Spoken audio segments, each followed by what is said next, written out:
columna y baluarte de la verdad, edificando con sana doctrina a la Iglesia de Cristo.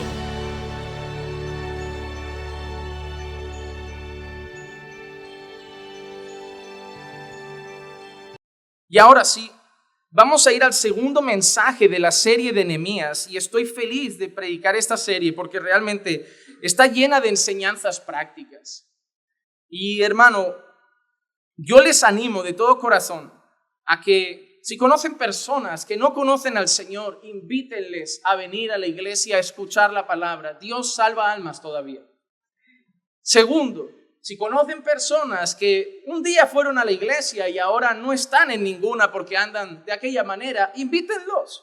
El Señor puede. Igual a veces se decepcionaron con la iglesia o fue algo causado por el pecado, pero Dios puede restaurarlos nuevamente. Y además esta serie trata de restauración.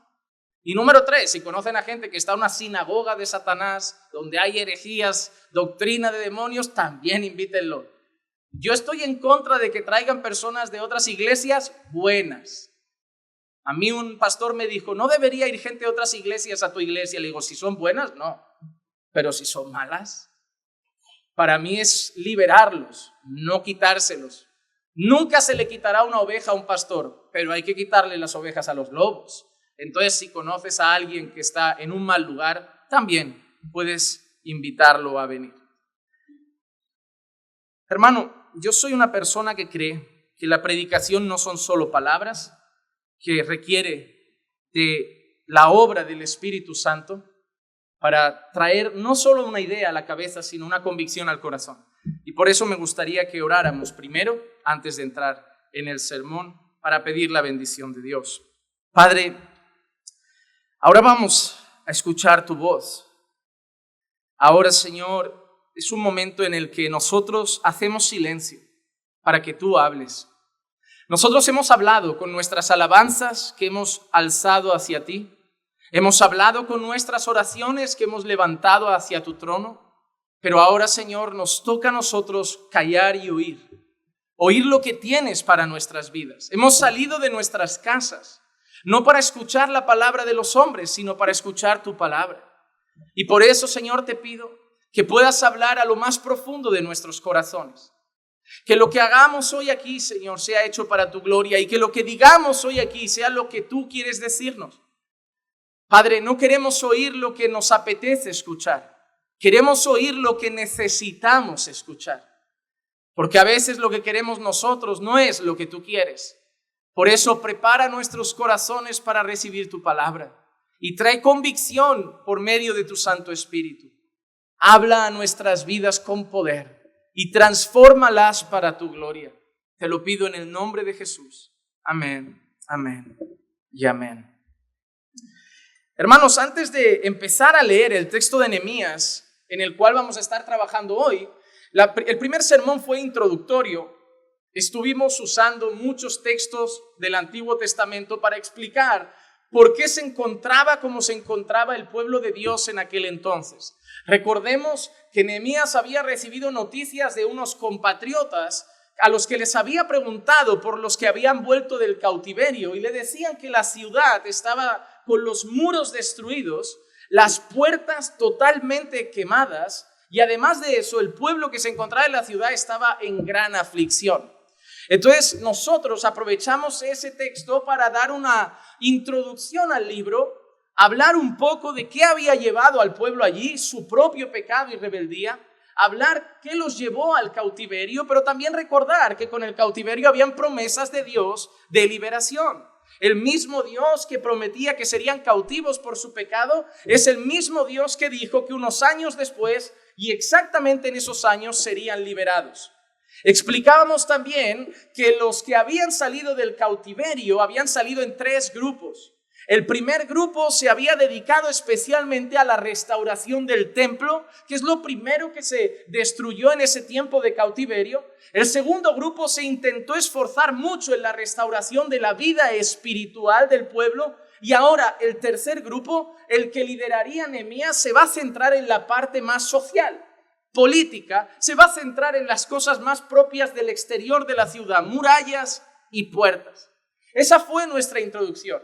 Y hoy estaremos concluyendo con el resto del capítulo 1. Normalmente los mensajes de Nehemías irán abordando uno o dos mensajes por cada capítulo. Pero antes de leer nuestro texto de hoy, antes de empezar a navegar en estas palabras y preparar nuestros corazones para todo lo que el Señor tiene para enseñarnos, yo quiero hablarles de un hombre que me va a servir de trampolín un poquito para enseñar lo que hoy quiero traer de parte de Dios. Un mensaje que he titulado El corazón que Dios usa para reconstruir. El corazón que Dios usa para reconstruir. Y quiero hablar de un hombre que nació en el 1908, hace bastantes años, ya está muerto, murió en el 1974, y era un hombre que se llamaba Oskar Schindler. A lo mejor les suena de alguna película posiblemente. Este hombre, conforme iba creciendo, era un chico muy inteligente y decidió estudiar ingeniería civil. Pero como todos los de la época, por cierto, una época muy oscura de la historia de la humanidad, como todos los de la época, después de haber estudiado, también fue llevado a pasar un tiempo en el servicio militar. Durante su tiempo en el servicio militar, Oskar Schindler fue conducido a Polonia, donde tenía una misión particular. Tenía que investigar la llegada de tropas que consideraban enemigas y ver cómo se estaban posicionando en aquel momento por esa zona. Y por otro lado, la misión de Oskar Schindler en Polonia era estudiar la población judía del lugar. Algo que se hacía mucho en aquel entonces era medir los grupos judíos que habían en distintas ciudades o países y poblaciones, porque todo estaba dando lugar a uno de los peores momentos de la época del pueblo judío a nivel moderno, podríamos decir. Cuando Oskar Schindler termina su servicio militar, decide empezar a trabajar en una fábrica que se dedicaba a utensilios de cocina, a pequeños elementos de metal. Incluso en aquel tiempo y por necesidades de la época se empezó a dedicar también a vender material bélico. Pero en la época en que Oskar Schindler se dedicaba a esas cosas, su negocio prosperaba mucho mientras un montón de personas empezaban a morir a su alrededor. Los nazis estaban matando judíos a diario. Multitudes de niños, mujeres y hombres eran asesinados. Personas llenaban los campos de concentración y el sufrimiento, la sangre y el dolor invadían las calles del lugar. Cada día personas veían como gente judía era arrastrada por los pelos por el suelo, fusilada en los portales de las calles, donde niños pequeños eran asesinados a punta de pistola, mujeres eran asesinadas a punta de pistola, hombres eran fusilados delante de sus seres queridos y otros eran forzados a ser llevados a campos de concentración. Cada día personas veían como los que habían sido sus vecinos acababan en laboratorios donde los nazis experimentaban con ellos de maneras totalmente crueles. Y además eran obligados a trabajar forzosamente y eran torturados de diferentes maneras. Y la pregunta es que mientras todo eso pasaba, la población, especialmente alemana, y lo veía con sus ojos, ¿qué hacía? No hacía absolutamente nada. El pueblo alemán que veía como los que habían sido sus vecinos eran torturados y castigados, no hacían nada mientras la gente era fusilada. ¿Por qué? Por puro miedo. Si tú te levantabas en contra del régimen, también serías fusilado. Si intentabas defender a un judío en la calle, también serías fusilado. Si te oponías a las ideas nazis del momento, también serías fusilado. Si intentabas mediar con un soldado, decir que lo que estaban haciendo no estaba bien y pensaban que eras aliado de los judíos o defensor de los judíos, también serías fusilado. Y eso llevó a muchas personas movidas por el miedo y otras por el odio, porque sus cabezas habían sido cambiadas y ahora consideraban muchos a los judíos como enemigos de la nación. Eso había llevado a muchos a estar estáticos mientras alrededor había muerte y desolación. Sin embargo, Oskar Schindler encontró una manera de ayudar a gente judía. Había una cosa que se podía hacer y era el hecho de que podías comprar judíos como gente para tu trabajo. Y él aprovechó que tenía la gran fábrica de industria que él lideraba para usar la fábrica como pretexto y empezar a comprar las vidas de judíos. Y tú pensarás, bueno, está muy feo eso de comprar una vida. Era la manera de salvarlos en aquel entonces. No estamos trasladándolo a la idea moral de hoy de comprar a alguien. Era la manera de hacer algo. Y él daba todo por comprar más trabajadores incluso de los que necesitaba, porque la motivación de él no era tener judíos trabajando. La motivación de Oscar Schindler era salvar una vida. Él daba relojes de oro, anillos de oro, su dinero, daba todo lo que tenía para comprar un judío más. Pasaba por las calles, veía los trenes que eran llevados a los campos de concentración y con lo que podía se llevaba 2 o 3 que compraba para su fábrica para que pudieran salvar sus vidas. Pues gracias a las acciones de Oscar Schindler, hoy existen familias judías que no existirían si no hubiera sido por lo que él hizo. Hay familias que fueron exterminadas por completo, que su apellido ya no existe, pero algunos otros persisten a día de hoy por las buenas acciones de Oscar Schindler. Y yo me pregunto, ¿qué hubiera pasado si otras personas hubieran actuado de la misma manera?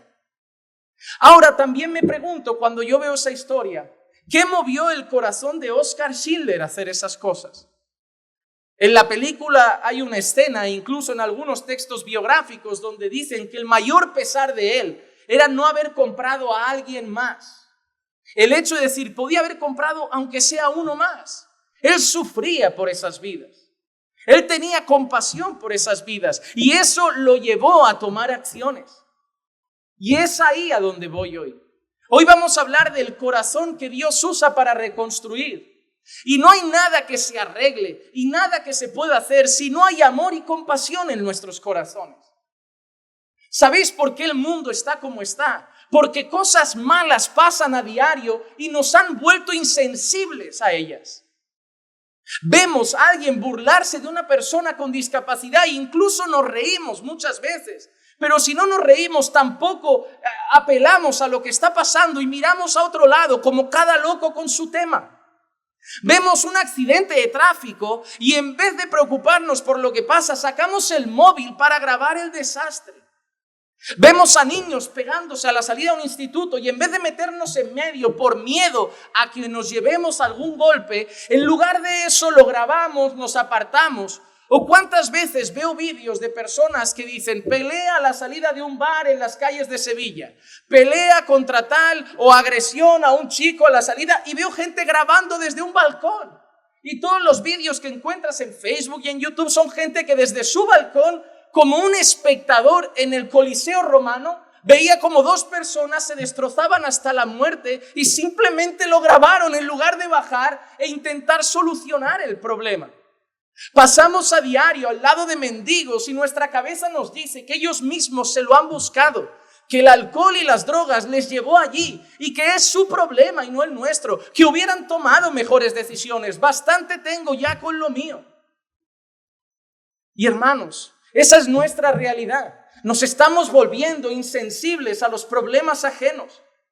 Cuando llega el paro a tu casa, quieres que la iglesia se levante en oración, preguntas a los hermanos si alguien conoce un trabajo, te desesperas por lo que comerán tus hijos, pero cuando trabajas hay paz en tu corazón, a pesar de que millones de personas están peor que tú. Pero lo que nos preocupa es nuestra condición y no la de los demás. Oscar Schindler, si solo se hubiera preocupado de su bienestar y dijera, yo no quiero tener problemas con los nazis, no hubiera hecho lo que hizo. Pero tenía un corazón compasivo. Y no hay restauración si no hay compasión. Muchos no estáis arreglando vuestros matrimonios porque no amáis lo suficiente vuestros matrimonios. Muchos estáis más preocupados por pelear y quejaros de vuestro esposo o vuestra esposa porque no tenéis compasión. Veis un enemigo que os hace infeliz en vez de alguien que necesita vuestra compasión para intentar restaurar su vida y que cambie a mejor. Nos hemos vuelto egoístas, nos hemos vuelto insensibles y por eso las cosas están como están, porque señalamos todo lo que está mal desde fuera. Pero nadie da un paso hacia adelante para arreglar las cosas. Hablamos de hambre, pero nadie veo repartiendo comida. Hablamos de necesidad, pero no veo a nadie dando dinero. Hablamos de gente que duerme en la calle, pero tampoco veo a nadie abriendo sus casas. Es fácil apuntar y señalar lo que está mal, pero pocos son los que, movidos a compasión, dan un paso adelante para que cambien las cosas. Y de eso vamos a hablar hoy. De los corazones que se necesitan para que las cosas sean restauradas. Y que si hasta hoy familias no han sido restauradas, matrimonios no han sido restaurados, hijos no han sido restaurados o nuestra vida espiritual no ha sido restaurada, es porque la realidad es que no lo amamos tanto. Porque si lo amáramos y tuviéramos compasión por eso y nos doliera de verdad, no estaríamos sentados quejándonos, sino que daríamos un paso al frente para hacer algo por arreglar las cosas. Es muy fácil decir, desde lejos mi matrimonio es un desastre, pero ¿cuánta gente da un paso y dice, voy a hacer algo para que deje de serlo? Solo un corazón lleno de amor y compasión será usado por Dios para una posible restauración. Así que vamos a hablar de eso hoy. En primer lugar, el corazón de la restauración. Nehemías capítulo 1 y versículo 4 dice así: y cuando oí estas palabras, ¿qué palabras? Que las murallas estaban caídas, que las puertas estaban quemadas y que la gente estaba afligida. Y cuando oí estas palabras, ¿qué hice? Me senté y lloré e hice duelo algunos días y estuve ayunando y orando delante del Dios del cielo. ¡Wow! Mira todo lo que hizo Nehemías al enterarse de la mala situación que se vivía. Lloró, hermano, lloró. Eso no es simplemente que le da tristeza. Eso no es simplemente que le pesa un poco el corazón. Eso es que le trajo quebranto. Lloró, ayunó, hizo duelo, hermano. ¿Sabes? La palabra duelo es propia de cuando alguien ha muerto. Para Nehemías lo que estaba pasando su pueblo era el sentimiento que alguien tendría por la muerte de un ser querido. Hizo duelo, hizo ayuno, lloró y buscó a Dios en oración. Pero Nehemías, ¿acaso estaba pasando por un mal momento? No. Nehemías era copero del rey. Nehemías no era cualquier esclavo. Estaba en un buen lugar de palacio, comía buen alimento, era cuidado, porque el copero del rey se encargaba de probar las cosas antes que llegaran al rey para la seguridad del rey. Y como tenía que ser alguien de confianza y alguien que sería cercano al rey, en pocas palabras lo mimaban un poco. A pesar de haber venido como esclavo, a pesar de ser una persona que consideraban inferior al resto de la población, era un esclavo mimado. ¿Por qué? Porque estaba muy cerca del rey, porque de él dependía probar las cosas que a lo mejor podían estar envenenadas. Entonces lo cuidaban. Buenos aposentos, buena comida, buena bebida, buena ropa, buena condición. En el mejor lugar de palacio estaba. Nehemías podía haber dicho, oye, eso no es mi problema. Porque a pesar de todo lo que ha pasado, mira dónde me ha puesto Dios. A mí me ha puesto en un buen lugar. Yo prefiero quedarme así toda la vida. Cómodo, comida, buena seguridad en palacio. Nadie me hará nada porque el rey me protegerá. Nehemías podía haber sido egoísta porque él estaba bien. Pero Nehemías se movió por su sufrimiento. Hizo ayunos, oración, duelos. Se quebrantó delante de Dios. Porque no es egoísta. Porque tiene un corazón lleno de amor por los demás. Tiene un corazón compasivo. Nehemías sabe que no es un ser individual, que es parte de un pueblo y su pueblo sufre. ¿Sabes por qué la gente hoy va de iglesia en iglesia? Porque la gente busca una iglesia que le bendiga, un pastor que lo mime, alguien que lo atienda, porque vienen a la iglesia con un sentido de individualidad. Por eso el hermano que está enfermo no nos preocupa, el hermano que faltó no nos preocupa. Hermano, mira, un hermano que entiende que es miembro de la iglesia, que es parte de la iglesia, que es familia de la iglesia, el domingo antes de irse a casa va a hacer así con la cabeza para buscar a quien echó en falta. Mira, no está la familia de Rommel y Fernanda, ¿qué habrá pasado? Le pregunto al pastor, igual sabe algo. Sí, le operaron y no podrá venir un tiempo. Le operaron. Un hermano querría saber cómo le ha ido la operación, querría saber si necesita algo después de la operación. Mirarían así con la cabeza y dirían, óyeme, no, Pilar hace mucho que no viene, le operaron de una hernia, pero tanto cuesta en recuperarse, voy a llamarle, oye, ¿qué pasa? Está tardando mucho la recuperación, se complicó. Eso es lo que hace alguien que piensa que es parte de un pueblo. Eso sí, cuando eres tú el del hospital, es muy fácil, como dijo el pastor Marcos, poner un estado de WhatsApp, porque no hay amor, porque esto, pero cuando toca venir y estamos bien, no miras a tu alrededor para ver quién faltó y qué pasó. Porque muchos piensan, eso es el trabajo del pastor. No, eso es el trabajo de la iglesia. Pero nos hemos vuelto egoístas. Queremos que nos cuiden, nos atiendan. Óigame, pastor, pregunte a la iglesia si alguien sabe de una habitación. Pregunte a la iglesia si alguien sabe de un piso. Pregunte a la iglesia si alguien sabe de un trabajo. Pero no te mueves tanto cuando son los otros. Somos egoístas. Somos egoístas. Y Nehemías podía haber dicho, oye, es su problema. A mí Dios me ha puesto aquí, yo creo en la soberanía de Dios, y si Dios me ha puesto aquí, yo tengo que quedarme aquí quieto y no la voy a liar, porque si me muevo puedo perder todos mis privilegios. Si hago algo, el rey me echa, si hago algo, el rey me mata. Pero él no era un ser individual solamente, él era parte de un pueblo, del pueblo de Dios. Hermano, este mundo nos está haciendo seres individuales y una de las cosas que lo hace son las redes sociales. La gente ya no sabe comunicarse.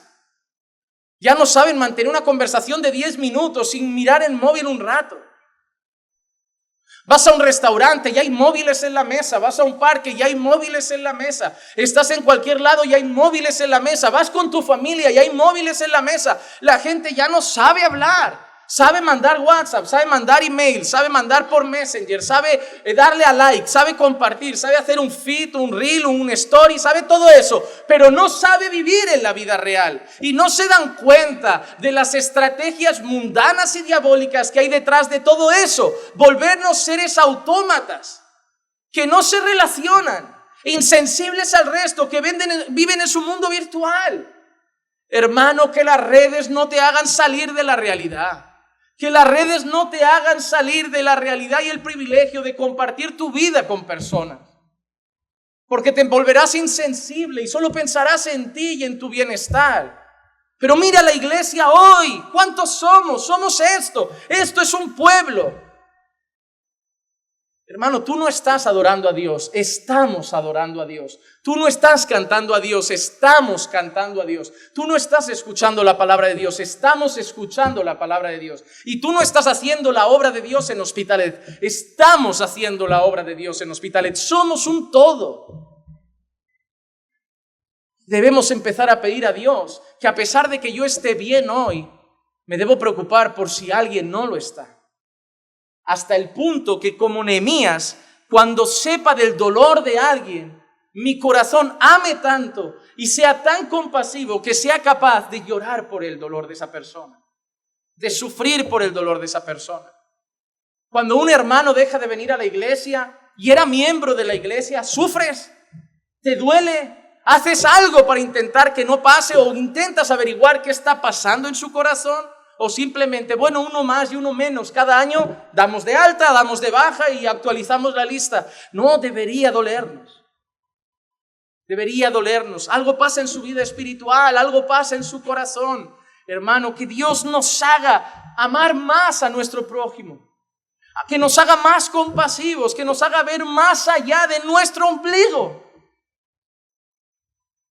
Porque ese es el corazón de un escogido de Dios, la compasión. Mira lo que dice Pablo en Colosenses 3:12. Entonces, como escogidos de Dios, santos y amados, revestidos de tierna compasión. Mira la vestidura del Hijo de Dios. Revestidos de tierna compasión, de bondad, de humildad, de mansedumbre y de paciencia. Hermano, que Dios nos dé un corazón compasivo.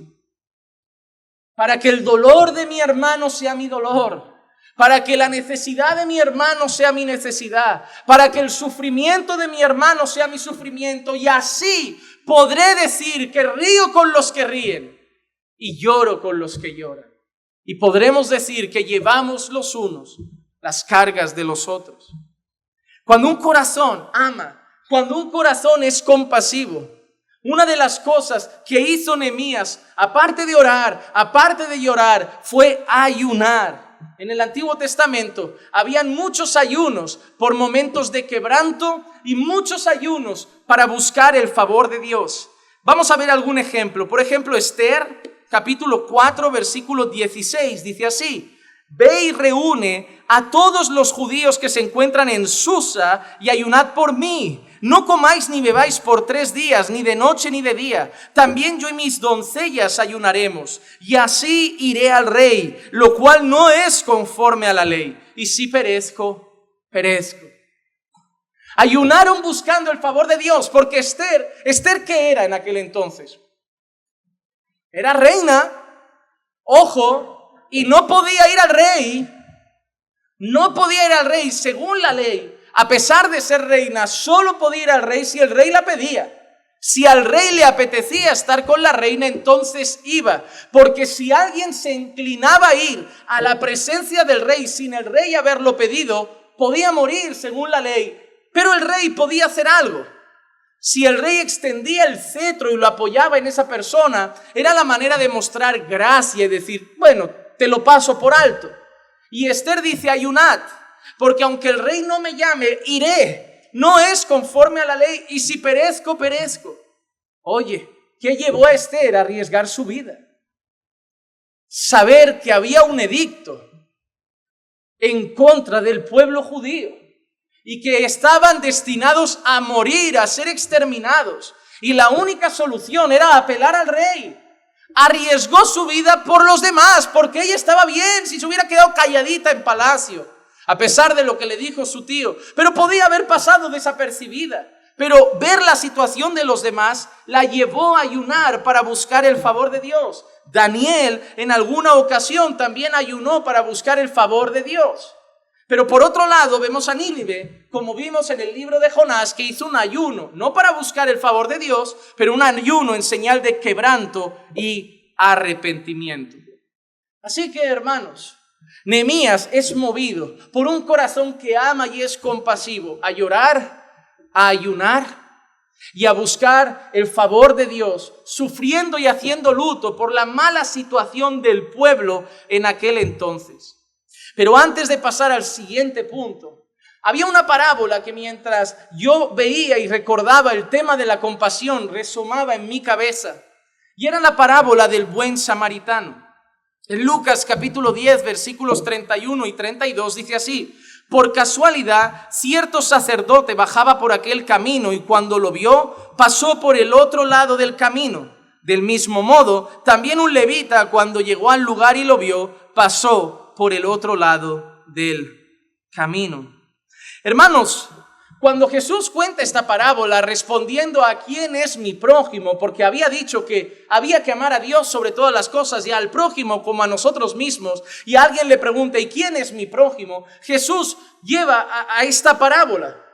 Para ellos, para los que habían preguntado, fariseos, para ellos un sacerdote y un levita eran ejemplos a seguir. Era el modelo ideal de conducta, hombres piadosos del Señor. Y Jesús en la historia los pone como las personas malas, egoístas y que ignoran el sufrimiento del prójimo. Pero luego, en los versículos 33 y 34 dice, pero cierto samaritano que iba de viaje, llegó a donde él estaba, y cuando lo vio, tuvo compasión, y acercándose le vendó sus heridas, derramando aceite y vino sobre ellas, y poniéndolo sobre su propia cabalgadura, lo llevó a un mesón y lo cuidó. Lo llevó a un mesón y lo cuidó. Hermano, para ellos, por el contrario, un samaritano era lo peor. Ni siquiera pasaban por Samaria, eran capaces de dar una vuelta más grande para evitar ver a samaritanos. Por eso la mujer samaritana, cuando se encuentra con Jesús, dice, ¿qué haces hablando conmigo que soy mujer y samaritana? Pero hermanos, esa parábola, aparte de cómo apunta a Cristo, hay una cosa real. Nos podemos sentir identificados. A veces pasamos por las calles, vemos el dolor ajeno y tristemente los impíos, los mundanos, muestran más compasión que los creyentes. Hermano, muchas veces tú y yo, en vez de actuar como ese buen samaritano ante el dolor ajeno, somos como el sacerdote y el levita. Teóricamente el pueblo de Dios, teóricamente los que conocen a Dios y su ley, teóricamente los que deben mostrar al Dios de amor, al Dios compasivo, al Dios bueno y misericordioso, y de los que se esperaría extender la mano ante el necesitado para ayudar. Y muchas veces, como el levita y como el sacerdote, miramos a otro lado porque llegamos tarde al culto, porque tenemos otras cosas que hacer. Y ahí pasa un hombre mundano, del que hablamos como si fueran lo peor, y para su caminar para ayudar al necesitado. Hermanos, siempre hablamos mal de los fariseos, pero como un buen predicador dijo una vez, hay que orar porque todos llevamos un pequeño fariseo dentro. Y es una realidad, nos falta mucha compasión. Nos falta mucha compasión. Piensa en las cosas que te quitan el sueño y dime, ¿cuántas son tuyas y cuántas son de otros? Piensa en las cosas que te angustian, te preocupan, te hacen llorar, te quitan noches de sueño, te tienen en vela, y piensa cuáles tienen que ver con tu vida y cuántas tienen que ver con vidas ajenas. Y si eres sincero verás que casi ninguna es preocupado por vidas ajenas, solo por tus cosas. Hermano, nuestro Dios no es egoísta y nosotros no podemos serlo. Muchas veces los matrimonios, las familias, los hijos no son restaurados porque somos egoístas, porque requiere abandonarnos. Es que para restaurar mi matrimonio es mucho más cómodo echar la culpa y que se espabile por cambiar, porque es mucho más difícil tragarse eso, pisotear el orgullo. Pero estoy cansado de que me traten así. Y Jesús no se cansa de que tú peques. Y Dios no se cansa de que le falles. ¿Por qué Dios tiene tanta paciencia contigo y tú no puedes tener un poquito más? ¿Acaso tú eres mejor que Dios? Vamos a hacer una cosa, cuando tú te canses de tener paciencia con tu marido, Dios diremos que se canse de tener paciencia contigo. Cuando tú te canses de tener paciencia con tus hijos, que Dios se canse de tener paciencia contigo, porque de la misma manera que tú midas, serás medido. ¿Qué pasaría si entonces Dios también se cansara de tener paciencia contigo? ¿Qué pasara si Dios tomara una mala actitud como la tuya, se volviera tu enemigo, te acusara todo el día y dijera que tú eres un problema, en lugar de hacer lo que hace, que es por amor a ti, alcanzar tu corazón con gracia y misericordia para que cambies a mejor? Hermano, algunos son acusadores como Satanás, enemigos como los fariseos, pero pocos dados a amar como Jesús. Pero es que me trata, y a Jesús lo negaron, y a Jesús lo pusieron en duda, y a Jesús hasta el final algún discípulo no creyó y tuvo paciencia y compasión. ¿No tendremos nosotros lo mismo que Él? Cantamos a Jesús, oramos en su nombre, proclamamos su evangelio. La pregunta es, ¿se ve a Jesús en nuestra vida? Porque te digo una cosa, de nada valdrá cantarle, de nada valdrá anunciarle, de nada valdrá orar en su nombre si no se ve en nosotros. Porque ejemplo nos ha dado para que sigamos sus pisadas. Hermano, que se vea más de Cristo en nosotros. Y si algo tenía Cristo, era amor y compasión. Muchos de los milagros que relatan los evangelios están precedidos por esta frase: y Jesús tuvo compasión de ella. Y Jesús tuvo compasión de ellos. Y Jesús los miró y los vio como ovejas que no tienen pastor. Muchos hablan de fe, pero poco se habla de la compasión que movía el corazón de Jesús a hacer muchos milagros. Hermano, tú no eres salvo aquí por otra cosa, a no ser por el amor y la compasión del bendito Dios. Que Él estaba muy cómodo en su trono. Él no tenía por qué salir de su lugar de comodidad y adoración. Pero el Hijo de Dios se despojó de todo eso, se vino al mundo, se hizo hombre, vivió una vida perfecta y pagó por tus pecados. Ese es el ejemplo que también refleja el carácter de Nehemías. Y ese es el ejemplo que debe reflejar nuestro carácter. No habrá restauración en tu casa, en tu matrimonio, en tu vida espiritual, en tu relación con la iglesia. No habrá restauración posible sin un amor y compasión que inunden tu corazón. Mientras solo busques culpables, mientras solo haya queja, mientras solo veas problemas, mientras solo seas así, nada bueno pasará. Llénate de amor y compasión y deja todo en las manos del Señor. Vamos entonces al segundo punto, que es la oración de Nehemías.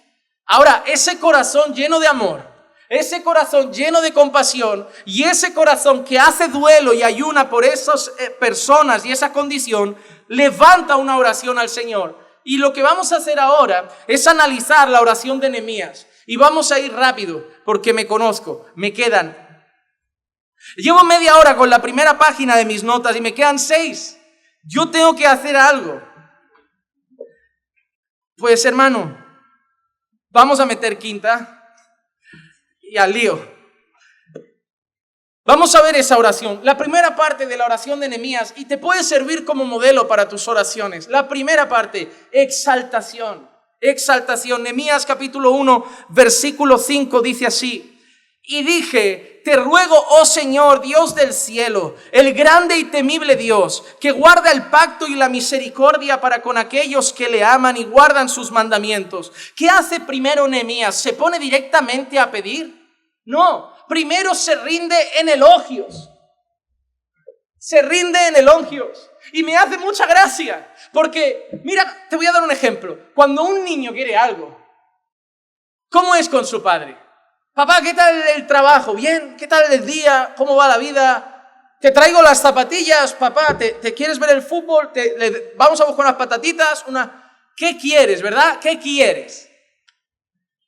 Cuando un marido, que normalmente es desconectado y frío, empieza a su mujer, qué guapa estás, ¿te traigo algo?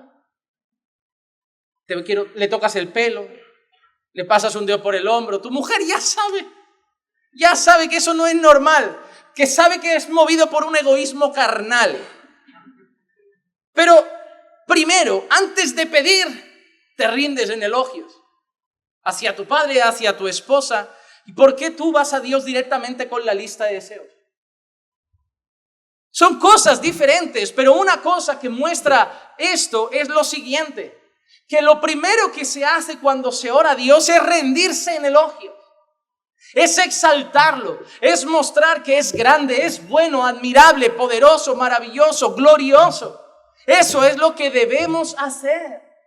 Mira, cuando Jesús enseña ese modelo de oración que conocemos como el Padre Nuestro, mira lo que vemos en Mateo 6:9, en ese principio de la oración. Vosotros pues orad de esta manera: Padre nuestro que estás en los cielos, santificado sea tu nombre. No empieza a pedir, empieza a santificar el nombre del Señor, a bendecir el nombre del Señor, a exaltar el nombre del Señor. Mira este ejemplo de Isaías 25:1. Oh Señor, tú eres mi Dios, te ensalzaré, daré alabanzas a tu nombre, porque has hecho maravillas, designios concebidos desde tiempos antiguos con toda fidelidad. Antes de pedir, todos se rinden en elogios. Y hermano, una cosa, solo con elogios te puedes tirar ya horas orando al Señor. Cuando a mí alguien me dice, pastor, es que cuando llevo 15 minutos orando, ya no sé qué más decir. Yo cuando escucho eso le digo, pero si te he visto a ti contándole tu vida a la gente y hay que frenarte. O sea, ¿cómo puede ser que alguien como tú, que de verdad acaparas las conversaciones, tenga rienda suelta para hablar con Dios, que ahí puedes rendirte a hablar y en 15 minutos te quedes sin ganas? Hermano, te digo una cosa, es porque no sabéis orar. Porque lo que realmente falta es tiempo. Cuando tú veas todo lo que lleva una oración y sumes, hermano, dan horas. Si quieres, dan horas. Si lo difícil es poner todo esto en 30 minutos. Lo primero que hacen es ensalzar el nombre del Señor. Hay un salmo que me encanta y lo hace constantemente, el Salmo 103, el versículo 1 y 2 dice así: bendice alma mía al Señor y bendiga todo mi ser su santo nombre. Bendice alma mía al Señor y no olvides ninguno de sus beneficios. Wow, empieza a exaltar al Señor, pero si fuera eso poco, ahora presenta una lista de cosas gloriosas. Verso 3, perdona tus iniquidades y sana tus enfermedades. Verso 4, rescata de la fosa tu vida y te corona de bondad y compasión. Verso 5, colma de bienes tus años. Verso 6, hace justicia y juicio a favor de los oprimidos. Verso 8, es compasivo y clemente el Señor, lento para la ira y grande en misericordia. Verso 17, la misericordia del Señor es desde la eternidad hasta la eternidad para los que le temen, y su justicia para los hijos de los hijos. Verso 19, el Señor ha establecido su trono en los cielos y su reino domina sobre todo. Verso 20, bendecid al Señor sus ángeles. Verso 21, bendecid al Señor sus ejércitos. Verso 22, bendecid al Señor todas sus obras. Bendice, alma mía, al Señor. Esos son el inicio de una oración. Y tú vas de rodillas directamente diciendo: Señor, ábreme una puerta de trabajo. Señor, cúrame de la enfermedad. Señor, yo. Somos egoístas. Esa es la palabra que más debe resonar. Y te molesta cuando te lo dice tu esposa. Te molesta cuando te lo dicen tus hijos. Te lo molesta cuando lo dice un conocido. Pero espero que hoy lo aceptes cuando te lo diga el Señor. Porque es tu propio egoísmo y orgullo lo que hace que te moleste cuando te lo digan. Porque si fuéramos humildes, lo aceptaríamos. Pero es nuestro propio orgullo y egoísmo que no nos deja aceptarlo. Me corrigen, me voy 3 semanas de la iglesia para que noten que me enfado, Se lo piensen 2 veces antes de decirme cualquier cosa. Vete 4, 5, 6. Hasta que Dios trate con ese corazón endurecido, por el amor de Dios. Gente caprichosa, mimada, consentida. La iglesia la estamos volviendo llena de niños malcriados. Necesitamos bancos llenos de Jesús, no de niños consentidos. Y Jesús no era egoísta. Él daba todo, y si no le daban, no pasa nada, porque el amor de Cristo era incondicional, es incondicional. Y así debe ser el nuestro. Él no vino a buscar, Él vino a recibir, no, Él vino a dar. Él vino a dar su vida, a dar sus enseñanzas, a dar su tiempo, a dar su amor, a dar su compasión, a dar su cariño. Y nosotros venimos a buscar. Ya nos dio su gracia, ¿qué más queremos?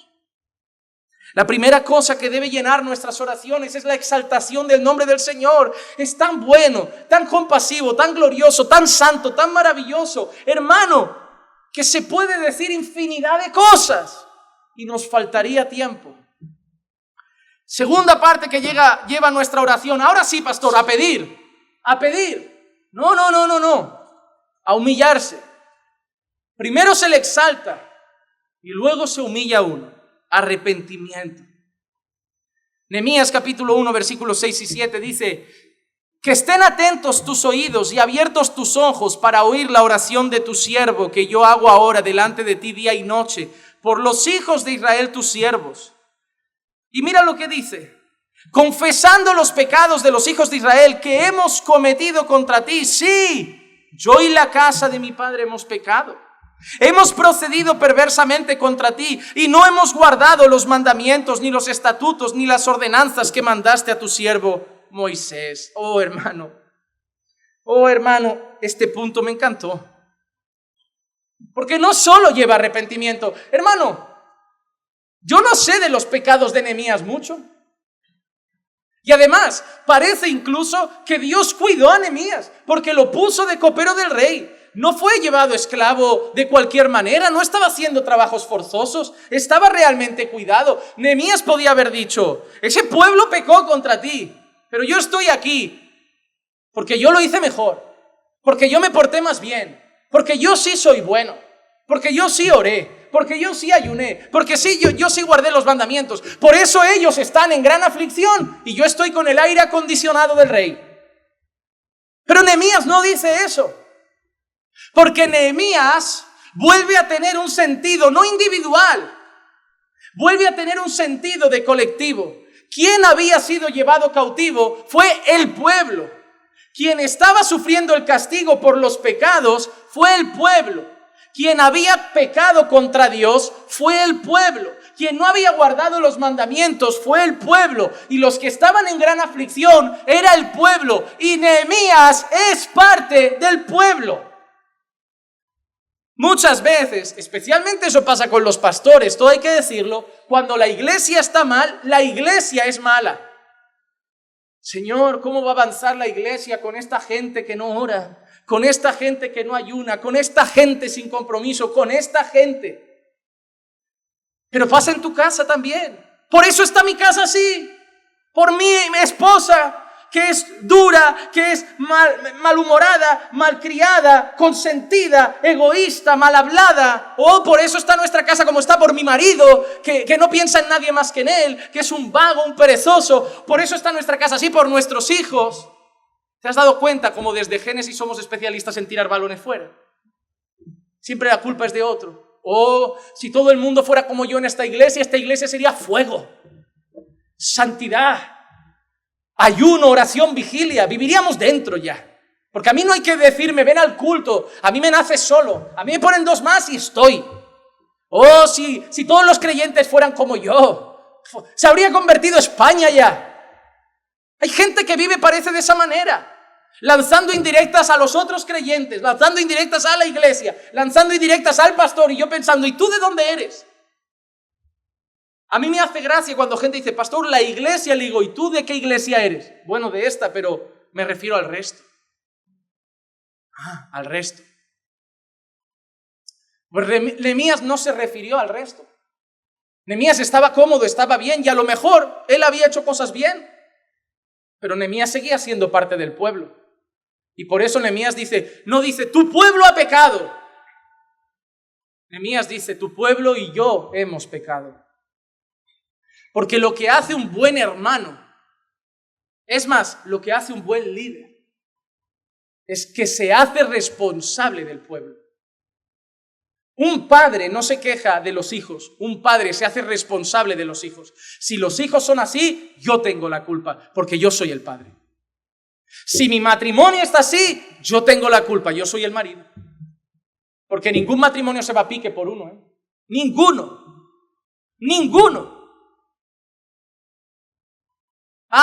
Siempre buscamos el que tiene más culpa. ¿Sabes eso de las parejas? Siempre hay uno que quiere más, hay uno que la lía más, hay uno que es más servicial, hay uno que es más torpe, hay uno que falla más, y siempre buscamos el que está peor. Porque la verdad es que al lado de un paralítico el cojo parece Usain Bolt. Y al lado de un mal marido, una medio mala mujer parece buena. Por eso hay gente que ama tener al lado gente que anda peor. Porque a pesar de que no anda bien, se sienten bien. Porque se comparan con ese. Hermano, nos tenemos que comparar con Jesús. Y ahí nadie se va a sentir bien. Absolutamente nadie. Si la iglesia caminando por fe está mal, es porque nosotros hemos fallado. Ni tú, ni yo, nosotros. Si en la iglesia caminando por fe falta algo, es porque nosotros hemos fallado. Si en la iglesia caminando por fe algo está desatendido, es porque nosotros hemos fallado. Y cuando uno tiene sentido de todo, no echa culpas, busca soluciones. Y empieza a orar, no diciendo, Señor, haz eso en nosotros. Porque yo soy parte de esa iglesia, yo soy parte de este matrimonio, yo soy parte de esta familia, yo soy parte de este pueblo. Pero como digo, el egoísmo hace que nadie se sienta hoy parte de nada, y por eso a duras penas piden por sus propios pecados. Mira el ejemplo de Moisés. Números capítulo 14, versículos 17 al 19. Pero ahora yo te ruego que sea engrandecido el poder del Señor, tal como tú lo has declarado, diciendo: el Señor es lento para la ira y abundante en misericordia, y perdona la iniquidad y la transgresión, más de ninguna manera tendrá por inocente al culpable, sino que castigará la iniquidad de los padres sobre los hijos hasta la 3ª y la 4ª generación. Y mira ahora lo que dice Moisés: perdona, te ruego, la iniquidad de este pueblo conforme a la grandeza de tu misericordia, así como has perdonado a este pueblo desde Egipto hasta aquí. Este pueblo es una palabra que él está incluido. Moisés se incluye. Es más, Moisés en un momento intercede por el pueblo.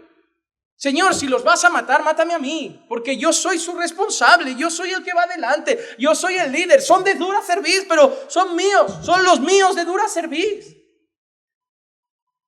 Un pastor un día estaba hablando conmigo y se me estaba quejando un poco de la iglesia, así como la iglesia esto, los hermanos esto, y le dije, pero son tuyos. Y me miró como, son tuyos, son los que te han tocado. Es lo que hay. Tus hijos son los tuyos. No mires a los del vecino. Me los cambias. No son cromos. No, es que te cambio a mi niño por tu niña. Es que yo los prefiero deportistas. No, yo buenos estudiantes, me los cambias. No, esto no va así. Te han tocado los que te han tocado y te debes esforzar con eso, y algunos costarán más que otros. Algunos aprenden a un ritmo y otros a otro. Algunos retienen más, otros menos. Algunos tienen una personalidad, otros otra. Y eso es lo que te ha tocado. Y tu responsabilidad es hacer que se acaben pareciendo a Cristo. Yo no elijo los que vienen a caminando por fe. Yo no salgo por las calles o por las iglesias fichando gente. Yo no soy un ojeador. No me voy a las grandes iglesias diciendo, dame al del asiento B12, al del J15, ponme esos 2 del fondo y ponme 4 de la alabanza. Yo no voy así. Esto no es fútbol, esto no es la NBA, no hay ojeadores.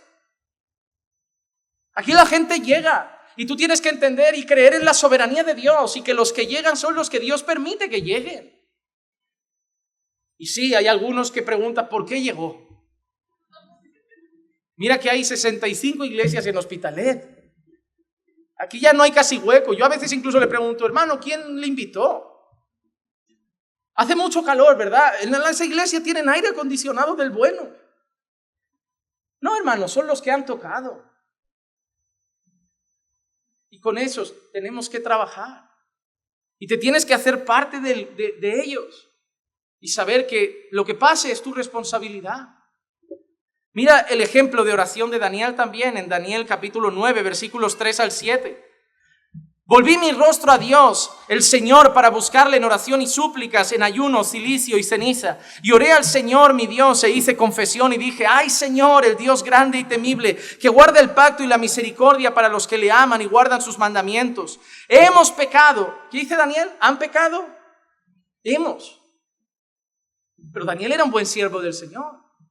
Pero se incluye, hemos pecado, hemos cometido iniquidad, hemos hecho lo malo, nos hemos rebelado y nos hemos apartado de tus mandamientos y tus ordenanzas. No hemos escuchado a tus siervos los profetas que hablaron en tu nombre a nuestros reyes, a nuestros príncipes, a nuestros padres y a todo el pueblo de la tierra. Tuya es la justicia, oh Señor, y nuestra la vergüenza en el rostro, como sucede hoy a los hombres de Judá, a los habitantes de Jerusalén y a todo Israel, a los que están cerca y a los que están lejos, en todos los países a donde los has echado, a causa de las infidelidades que cometieron contra ti.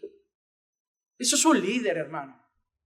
Un líder ama y siente tanta compasión por el pueblo que aunque el pueblo haga algo desastroso, se hace responsable.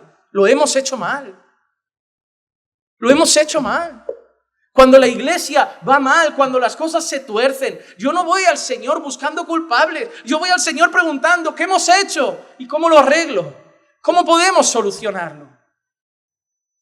Hermano, yo te digo una cosa, algo muy grave debería pasar para que yo no me muera en esta iglesia. Porque yo he decidido ser parte de esta familia. Yo no quiero ser un trotamundos, yo no quiero ser un saltamontes, yo no quiero ser un egoísta de cuando no me cuidan me busco otra. Ya tengo motivos para haberlo hecho desde hace varios años. Traiciones, espaldas dadas por personas que has querido y ahí vamos a seguir. ¿Por qué? Porque es mi pueblo, es mi iglesia. Y ya, porque no he venido a buscar, he venido a darme, a meter la mano en el arado y no mirar atrás. Hermano, que Dios quiera que esta sea tu última iglesia. Que Dios quiera que sea... Piénsatelo bien antes de entrar, piénsatelo bien antes de ser miembro. No es obligatorio que sea esta, pero que la que encuentres sea la última. Porque te digo, aquí por la palabra no te irás. Por la alabanza no te irás. Solo te irás por algo en tu corazón. Hermano, no habrá otro motivo. Por eso debemos ver esta imagen y entender que no podemos echar culpa fuera como hizo a Adán con Eva. No fue la mujer que me has dado, no fue la serpiente, no. No, Adán tenía que haber dicho, hemos pecado contra ti. Ha sido ella, pero yo era el responsable de ella. Hemos pecado. Mi casa está así porque yo soy responsable. Es que los hijos son un desastre por ti porque los consientes. No, son hijos de ella o de ti o son de los dos. son de los dos. Que Dios nos haga hacernos responsables de nuestros pecados. Que Dios nos haga hacernos responsables de los pecados de nuestra familia.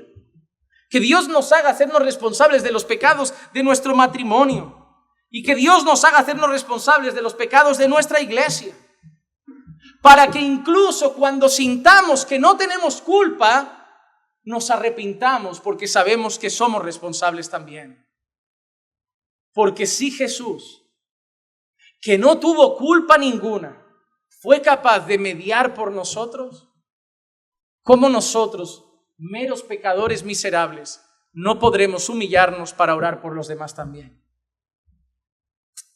Así que la segunda cosa, después de exaltar a Dios, es arrepentirnos, aceptar nuestras iniquidades e interceder por el pueblo. Tercer punto de la oración de Nehemías. Vamos a no, todavía no se pide. Igual acaba el culto y no hay nada que pedir. La tercera cosa son las promesas de Dios. Las promesas de Dios. Versículo 8 y 9 dice así: acuérdate ahora de la palabra que ordenaste a tu siervo Moisés diciendo: si sois infieles, yo os dispersaré entre los pueblos, pero si volvéis a mí y guardáis mis mandamientos y los cumplís, aunque vuestros desterrados estén en los confines de los cielos, de allí os recogeré, los traeré al lugar que he escogido para hacer morar allí mi nombre. Oh hermano, ¿cómo empieza la frase del versículo 8? ¿Cuál es la primera palabra? Acuérdate. ¿Acuérdate? ¿A quién se lo ha dicho? A Dios. Acuérdate. ¿Se olvida Dios de algo? Hay tratos en la Biblia que son curiosos. Como Dios preguntando: ¿dónde está fulano? ¿Ves esas preguntas de Dios? Son interesantes. ¿Acaso Dios no lo sabe? Hermano, siempre que veas una pregunta de Dios, no te preguntes qué quiere saber Dios. Pregunta qué quiere enseñar Dios. Porque Dios ya sabe la respuesta, pero necesita que la otra persona trate con su corazón. Dios no se ha olvidado de sus promesas. Nehemías está diciendo: acuérdate de lo que le dijiste a Moisés. Mira qué le dijiste que si pecábamos, si éramos infieles, pagaríamos las consecuencias y seríamos desterrados. Pero también le dijiste a Moisés que si volvíamos a ti, que si nos arrepentíamos, nos volverías a restaurar. ¿Acaso Dios se ha olvidado de sus promesas? ¿Acaso Dios se ha olvidado de las promesas que hizo de restauración? ¿Acaso Dios se ha olvidado de las promesas que se hizo de compasión? Dios no se ha olvidado de las promesas. Lo que Nehemías está diciendo es: a pesar de todo lo que está pasando, nuestra confianza sigue en ti. Eso es lo que está diciendo Nehemías. Podríamos simplemente bajar los brazos y decir: es lo que hay, hemos pecado y esto es la consecuencia, muros, puertas, destrucción, todo. Hermano, ¿podían hacer eso, sí o no? ¿Podían resignarse y decir: es lo que toca? Son consecuencias. ¿Eran consecuencias del pecado? Sí. ¿Podían resignarse y decir: es lo que hay? Sí. Pero ¿por qué Nehemías dice eso? Señor, no lo hemos buscado. Estos son consecuencias, pero también sabemos que hay promesas de perdón, hay promesas de misericordia, hay promesas de restauración, y sabemos que esas promesas son tuyas y tú eres fiel, y tú prometiste que el castigo llegaría y llegó, pero también prometiste que si nos volvíamos a ti, lo podías solucionar. Nehemías no está diciendo que Dios se ha olvidado. Nehemías está diciendo que él sigue confiando en sus promesas de perdón y misericordia. Hermano, ¿por qué parece que has tirado la toalla con tu matrimonio? Parece que has tirado la toalla con tus hijos. Parece que has tirado la toalla con tu familia. ¿Por qué? Porque ves el desastre de tus hijos y sabes que es porque tú no has hecho tu trabajo. No los has criado en el Señor, no los has instruido en la ley de Dios, no le has dado importancia a la iglesia y ahora sufres porque no quieren venir. Ojo, padres, hago un inciso, paréntesis. ¿Cuántos padres queréis que vuestros hijos amen a Dios? Levantad la mano. Los que no, me da pena, ¿Cuántos padres queréis que vuestros hijos amen la iglesia? Sean parte de una iglesia, sean pastoreados en una iglesia. ¿Cuántos padres queréis eso? Para que tu hijo entienda que la iglesia es tan importante Para ti lo debe ser. Padres que venís cada 15 días, cada 3 semanas, de higos a brevas. ¿Cómo vais a decir a tu hijo, ay, quiero que vayas al culto de jóvenes? Si tú apenas apareces el domingo, ¿qué me voy a esforzar yo en ir al de jóvenes? Es ilógico. Habláis mucho y mostráis poco. Quiero que mi hijo ame la iglesia, pastor. Quiero que crezca en la iglesia, con jóvenes de la iglesia, haga amistad en la iglesia, tenga sus relaciones en la iglesia, crezca en la iglesia, que un día conozca al Señor, sea bautizado, usted lo pueda pastorear. Yo anhelo eso para mi hijo, pastor. Pero si vienes cada mes una vez, melón, ¿cómo tu hijo va a apreciar lo que tú desprecias? Pastor, este domingo no vine. ¿Por qué pasó, hermana? Es que como los hombres tenían reunión, yo por no esperar me quedé en casa. ¡Qué vergüenza de mujer! Lo siento, ¡qué vergüenza de mujer! Y hermano, ¿por qué no vino el domingo? Pastor, es que vinieron mis tíos de Murcia. ¿Y qué? Tráigalos a la iglesia. Es que no son creyentes. O sea, el mundano hizo que usted faltara. Pero qué vergüenza de creyente es usted. Dígale al tío de Murcia, a las 2:30 te veo. No he venido de lejos a verte. Tómate algo, tómate una Coca-Colita, 12, salgo pitando. En cuanto el Señor diga amén, me voy, 12:15 estoy contigo, tío de Murcia. A mí no me vengas a decir que vino la tía de Murcia, de Colombia, de Pamplona o de Alaska. Es el día del Señor y tu familia debe entender que es lo más importante para ti. Hoy no es día de trabajar. Hoy no es día de ir con la familia que vino del pueblo. Es día de que todo el mundo espere y luego los atenderemos. Porque lo primero es adorar al Señor. Cuando tú le demuestres eso todos los días a tu hijo lo empezará a asimilar. Porque tu hijo no asimila tus palabras. Tu hijo repite tus acciones. Mi padre me decía, no se grita a la gente. Pero yo me volví un gritón porque mi padre grita. Mi padre me decía, no se fuma. Pero yo me volví un fumador porque mi padre fuma. Mi padre me decía, como te vea con un cubata te doy un guantazo, pero me volví un bebedor porque mi padre bebía. Porque yo no hacía lo que me decía, yo imitaba lo que veía. Si Dios me da un hijo mañana, yo no le voy a tener que decir cada día que la iglesia es importante. Va a ver a su madre y a su padre ir todos los días y va a entender que la iglesia es importante. Y eso es lo que tú tienes que hacer. ¿Cómo voy a hacer que mi hijo respete a un pastor? Respetando a mi pastor, honrando a mi pastor en la mesa de casa. Vamos a orar por nuestro pastor. Y eso va a generar enseñanzas en su corazón. Tu hijo escucha poco, pero ve mucho. Por eso deben ser modelos a seguir, hermanos. Deben ser modelos a seguir. Volvemos a nuestro texto. Nehemías confiaba en las promesas de Dios. Dios había dicho, Deuteronomio 30, 1-3, y sucederá que cuando todas estas cosas hayan venido sobre ti, la bendición y la maldición que he puesto delante de ti, y tú las recuerdes en todas las naciones a donde el Señor tu Dios te haya desterrado, y vuelvas al Señor tu Dios, tú y tus hijos, y le obedezcas con todo tu corazón y con toda tu alma, conforme a todo lo que yo te ordeno hoy, entonces el Señor tu Dios te hará volver de tu cautividad, y tendrá compasión de ti, y recogerá de nuevo de entre todos los pueblos a donde el Señor tu Dios te haya dispersado. Eso es lo que Nehemías recordaba, que había esperanza, que estaban mal, pero Dios había prometido poder restaurarlos. Lo mismo hizo Salomón. Cuando Salomón consagra el templo, dedica el templo al Señor, mira estos textos, son amplios, pero los leo rápido. Primera de Reyes 8, 46-51. Cuando pequen contra ti, pues no hay hombre que no peque, y estés airado contra ellos y los entregues delante del enemigo, y estos los lleven cautivos a la tierra del enemigo, lejos o cerca, si recapacitan en la tierra donde hayan sido llevados cautivos, y se arrepienten y te hacen súplica en la tierra de los que los llevaron cautivos, diciendo, hemos pecado y hemos cometido iniquidad, hemos obrado perversamente, si se vuelven a ti con todo su corazón y con toda su alma en la tierra de sus enemigos que los llevaron cautivos, y oran a ti, vueltos hacia la tierra que diste a sus padres, hacia la ciudad que has escogido y hacia la casa que he edificado a tu nombre, entonces escucha tú desde los cielos, en lugar de tu morada, su oración y su súplica, y hazles justicia. Perdona a tu pueblo que ha pecado contra ti todas las transgresiones que hayan cometido contra ti, y hazlos objeto de compasión ante los que los llevan cautivos, para que tengan compasión de ellos, porque ellos son tu pueblo pueblo y tu heredad que sacaste de Egipto en medio del horno de hierro. Y un texto que conocemos mucho, 2 de Crónicas 7, 13 y 14, si cierro los cielos para que no haya lluvia, o si mando la langosta a devorar la tierra, o si envío la pestilencia entre mi pueblo, y se humilla mi pueblo, sobre el cual es invocado mi nombre, y oran y buscan mi rostro y se vuelven de sus malos caminos, entonces yo iré desde los cielos, perdonaré su pecado y sanaré su tierra.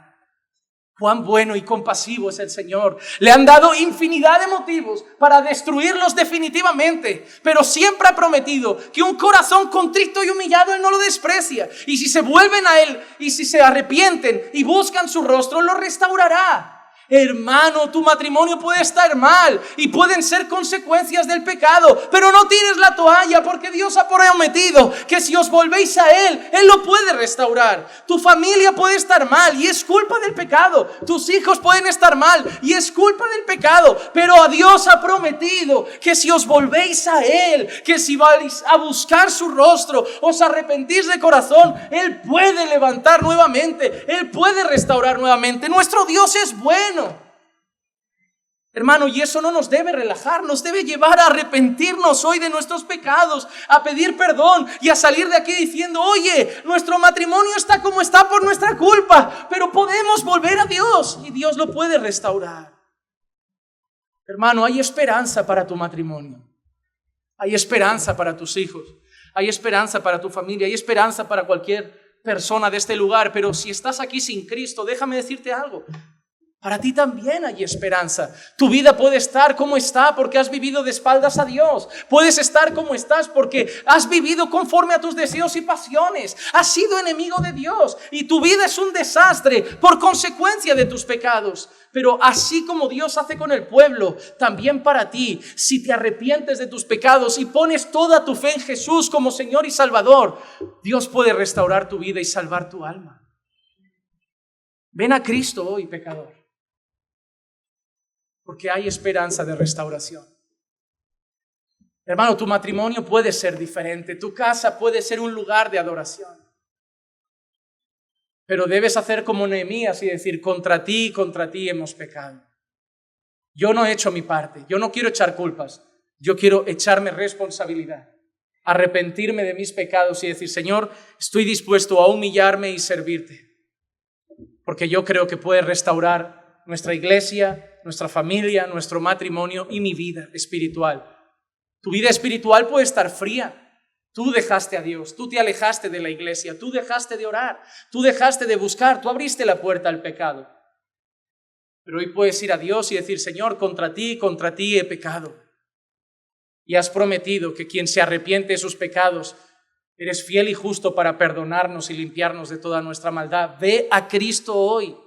Todavía hay esperanza, amado hermano. Termino el mensaje de hoy con el final. Y ahora sí, la petición. Y mira qué pide Nehemías. Eso es pedir. Versículos 10 y 11. Y ellos son tus siervos y tu pueblo, los que redimiste con tu gran poder y con tu mano poderosa. Te ruego, oh Señor, que tu oído esté atento ahora a la oración de tu siervo y a la oración de tus siervos que se deleitan en reverenciar tu nombre. Haz prosperar hoy a tu siervo y concédele favor delante de este hombre. En primer lugar, lo primero que pide Nehemías es: escucha la oración de tu siervo que quiere honrarte y obedecerte. Escucha la oración de tu siervo. Lo primero que quiere Nehemías es que le escuche. La primera cosa que pide Nehemías es que le escuche. Segunda cosa que le pide Nehemías: que lo haga prosperar. Que lo haga prosperar. Y ojo, hermano, ojo, esta frase, haz prosperar hoy a tu siervo, no tiene nada que ver con darle dinero. No tiene nada que ver con darle riquezas. Haz prosperar en la obra que quiero hacer. Haz prosperar en lo que voy a hacer ahora. Haz prosperar en lo que viene a continuación. Y lo que venía a continuación era una obra, una petición delante del rey Artajerjes. Lo que venía ahora era una posible restauración de la ciudad, de los muros y de las puertas. Lo que venía ahora era una obra que haría en favor del pueblo y para la gloria de Dios. Y ahí quería prosperar. ¿Hay que pedir que las cosas prosperen en la vida de nuestros hermanos? Sí, pero especialmente las cosas que son para la gloria de Dios. Hermano, más que tu dinero, más que tu gran salario, tu casa o tu coche, lo que a mí me gustaría que prospere es tu alma. Porque si tengo hermanos con mucho dinero, vendrán muchas ofrendas. Pero ¿de qué valen ofrendas cargadas y corazones secos? Prefiero corazones apasionados por Dios, almas entregadas para honrar y servir al Señor y vidas que se consagran en santidad. Esa es la prosperidad que deseo para nuestra iglesia. Lo otro es secundario, porque si eso llega, ese tipo de prosperidad llega, incluso con lo necesario, como dijimos el otro día, aprenderemos a ser agradecidos y a estar contentos. No nos hará falta más. Y en tercer lugar, pide tener favor delante del rey. No pide nada egoísta. No pide nada material. No pide nada para su propio ombligo. Está pidiendo cosas que necesita para llevar a cabo una obra en el pueblo de Dios y una obra para la gloria de Dios. Cuando vayas a orar, primero, exalta a Dios. Segundo, arrepiéntete de tus pecados. Tercero, recuerda sus promesas. Y cuarto, pide. Pero cuando vayas a pedir, intenta pensar un poco más en la gente y un poco menos en tu propio ombligo. Que tus oraciones no sean todas a mí. Que tus oraciones sean más plurales. Perdona nuestras ofensas, como nosotros perdonamos a los que nos ofenden. Danos hoy el pan de cada día. No dame el pan, danos. Yo quiero que la iglesia coma, no que yo coma. Yo quiero que la mesa de mis hermanos tenga el maná diario, no que la mía lo tenga. Danos hoy el pan de cada día. Líbranos del mal. A todos. No quiero yo estar bien y mi hermano cayendo en el mal. Yo quiero que mis hermanos también estén firmes. El Padre Nuestro nos enseña que el creyente no piensa en sí, piensa en nos. ¿Cuánto oras por tu iglesia? Por tus pastores, por tus hermanos, por tus familiares. Y finalmente, el último punto del mensaje. Lo quiero solo dar para dejar un poco de saborcito de lo que viene el domingo que viene. La providencia en la restauración. La restauración se acerca, pero la restauración necesitaba de providencia de Dios. Nuestro texto del capítulo 1 termina con esta frase: era yo entonces copero del rey. Creo que otro esclavo no habría tenido acceso igual al rey para todo lo que va a venir ahora.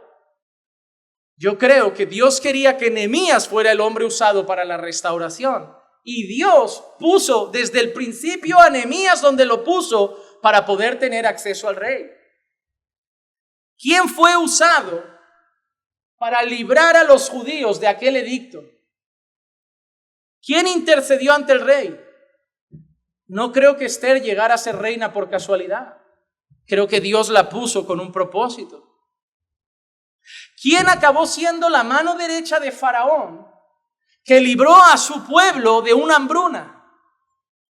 No creo ni que la venta de los hermanos de José, ni que lo que pasó en casa de Potifar, ni el tiempo en la cárcel fuera casualidad.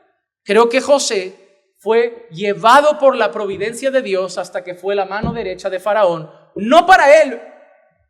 Esther no estaba ahí por su beneficio de ser reina, sino por el beneficio del pueblo. José no estaba ahí por su beneficio de ser la mano derecha de Faraón, sino para beneficio del pueblo. Nehemías no estaba ahí para su beneficio de ser copero, sino para beneficio del pueblo. Recuerda que cuando Dios te ponga en un buen lugar, no es para tu propio beneficio, es para el beneficio de otros. Es así de sencillo. Si Dios te da más, es para que des más. Si Dios te enseña más, es para que enseñe más. Si Dios te provee más, es para que ayudes más. Todo lo que Dios te da para arriba, no es para que mires a los demás desde arriba, es para que bajes y ayudes a los que siguen más abajo. Nada es fruto de la casualidad. Y eso es lo que veremos la semana que viene. La casualidad y la fortuna no existen. Existe la divina providencia. Y termino con este texto que me enseña el mayor caso de providencia de toda la historia, de alguien que sí estaba arriba y sí vino abajo. Juan 18, 36 y 37. Jesús respondió: mi reino no es de este mundo. Si mi reino fuera de este mundo, entonces mis servidores pelearían para que yo no fuera entregado a los judíos. Mas ahora mi reino no es de aquí. Pilato entonces le dijo: ¿así que tú eres rey? Jesús respondió: tú dices que soy rey. Para esto yo he nacido. Mira esta frase: para esto yo he nacido y para esto he venido al mundo, para dar testimonio de la verdad. Todo el que es de la verdad, escucha mi voz. Hermano, Jesús vino para esto, para dar testimonio de la verdad, para morir por nuestros pecados, para pagar por nuestras iniquidades. Y que muchos que estamos hoy aquí fuéramos redimidos por su preciosa sangre, para que nos arrepintiéramos de nuestros pecados y pusiéramos nuestra fe en Él y su perfecta obra. Pero esa frase, guárdatela para la semana que viene. Para esto he venido al mundo. Y yo quiero que hoy te vayas con una pregunta que acompañe toda la enseñanza. ¿Para qué naciste tú?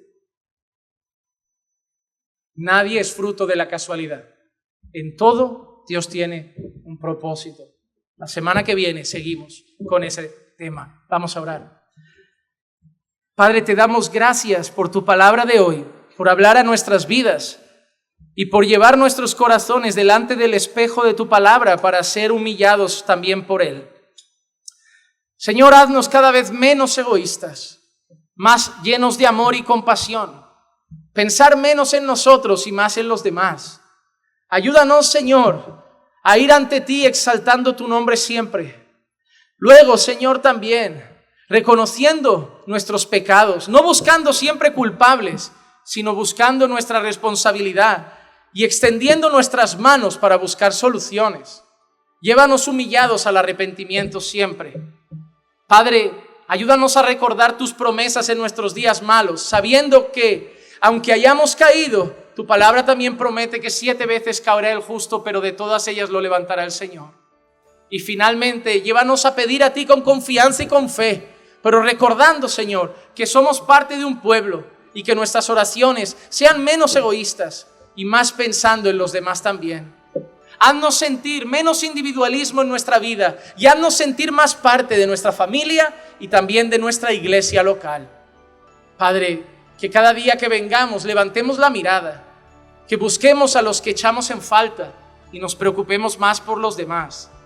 Que así como hizo aquel hombre ante los nazis o Nehemías ante el rey, que suframos por el dolor ajeno, que nos preocupemos por la mala condición de otros y busquemos hacer algo para poder ayudar a los demás, así como Cristo descendió para poder redimirnos de nuestra vana manera de vivir. Que tomemos a Jesús como ejemplo de un amor incondicional que vino a entregarse y no vino simplemente a buscar de los demás. Que hagamos lo mismo, que así como cantamos de Jesús, que oramos en su nombre, que lo manifestemos con nuestra vida. Que esta palabra de hoy quede grabada en los corazones y dé fruto en cada uno de nosotros. Te lo pido en el nombre de Jesús. Amén, amén y amén. Estamos bendecidos.